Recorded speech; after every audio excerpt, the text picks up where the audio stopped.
Hi, I'm Michael O'Brien, and in this video, we'll be demonstrating the Ulysse Speedometer with the recommended iBolt car docks. Together, they give you an awesome driving experience. At the end of this video, we'll be showing you the differences between the Pro and the free version. The Ulysse app is really easy to use. Just insert your Android phone into your car dock and it will transform into an advanced dashboard with media controls. But stay with us, we have plenty more features to come.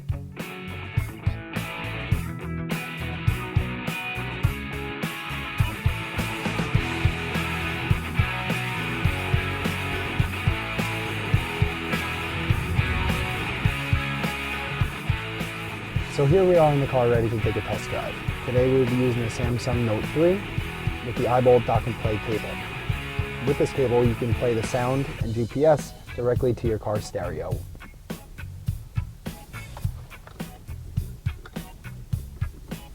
Before driving, let's go over the Ulysse dashboard and its main functions. In the top left corner is the clock. In the top right corner we have the date and day indicator.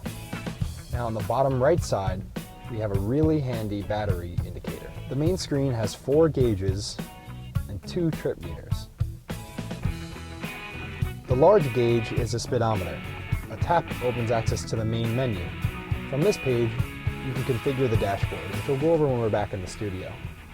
For now, we'll show you speed sound limit alerts. For the purpose of this test drive, we have set up 2 speed limit alerts that are common in New York, 35 miles per hour and 55 miles per hour. The gauge to the left of the speedometer is the compass. Press once and the average speed will be shown. To reset the speed calculation, just long press for 3 seconds. This is a great tool when driving through areas with video-controlled speed calculation, which is common in Europe. The gauge with the green ring is a GPS indicator. Press this once, you can see your GPS navigation app, as well as spots for 2 other apps. If you click into Google Maps, you can see the overlay for all 4 gauges. See the whole trip overlay, the compass, the elevation, and the speed. If we click on one of the overlays, we have set it to show the media control where we can play our favorite songs.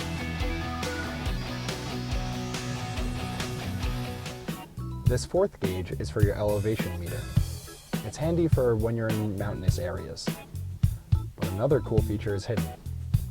With one tap, you can find your racing tools, where you can measure your time from 0 to 60, 0 to 100, and quarter mile. One more tap, you can see the moving and average speed. One swipe to the right shows your integrated media control, where you can play music from your favorite apps, like TuneIn Radio, Pandora, and Spotify. On the left side is a current trip meter. It counts the distance and time for the current trip and automatically resets every time the app is relaunched. You can also keep track and save up to 3 additional trips. More about that later. On the right side, you see your date-based trip meter. It keeps track of the distance where you've been driving today, yesterday, this week, this month. The 5th and final trip meter is the total, which works like a traditional odometer. For this trip, we'll be using Google Maps. Let's set the destination as the Empire State Building. Empire State Building, New York, New York. We'll explain how to configure these in the studio session.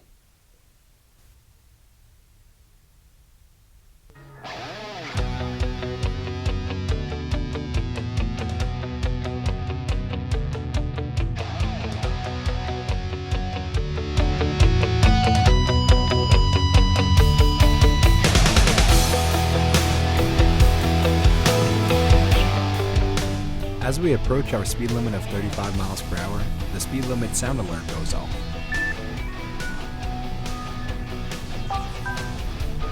This alert will sound no matter what screen we are viewing.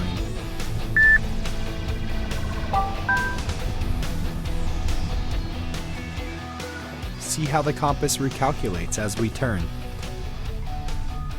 The current address recalculates as we drive as well. We're back in the studio after a short drive, and here I can show you some of the details from our trip and some of the settings of the app. So here we can show the detailed trip view. If we long click on it, we can see all the driving we did today, such as the distance traveled, the duration of our trip, the day we began and ended, as well as the location we began and ended at. You can also see the max speed, as well as the average speed and the average moving speed.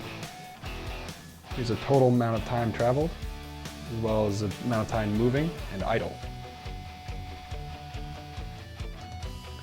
Click on the compass, you can see the average speed of our trip, which is only 12.3 miles because there was traffic.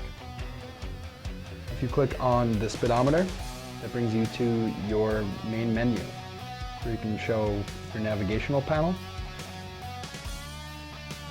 You can put your favorite navigational apps, as well as your communication panel, where you can set up one-click dialing like we have here, and your apps wall.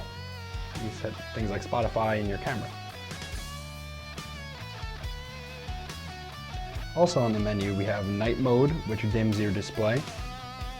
You can set up your units. You can change it to kilometers per hour, or knots or miles per hour. You can also turn on your HUD, which will be displayed in a car. You can put it on the dashboard, and what it does is it reflects this image onto your dashboard, so it looks like a futuristic speedometer.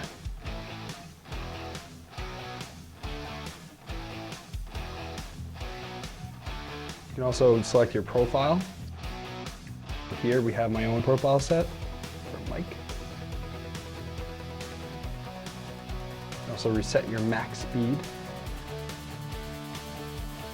And within your secondary menu, you have your trip meters, your orientation, your tracks, your contact, and you can even go in and change your settings. And here's another area you can change your units. You can adjust the speedometer and the colors, also the brightness. You can change whether you see the speed you're going in the status bar up here. You can change the position of your overlays. So say if we wanted to change the way that it looks in Google Maps, we click Maps. And here we have our 4 trip meters as we discussed before. You can move the compass to wherever you want, whatever is comfortable.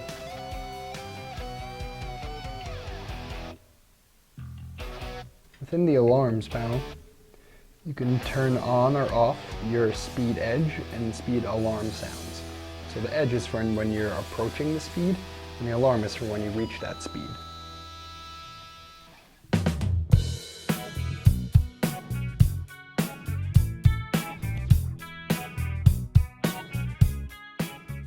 As you can see, the Ulysse Speedometer has a load of features. When you combine it with the right eye-bolt car dock, you have an amazing driving experience.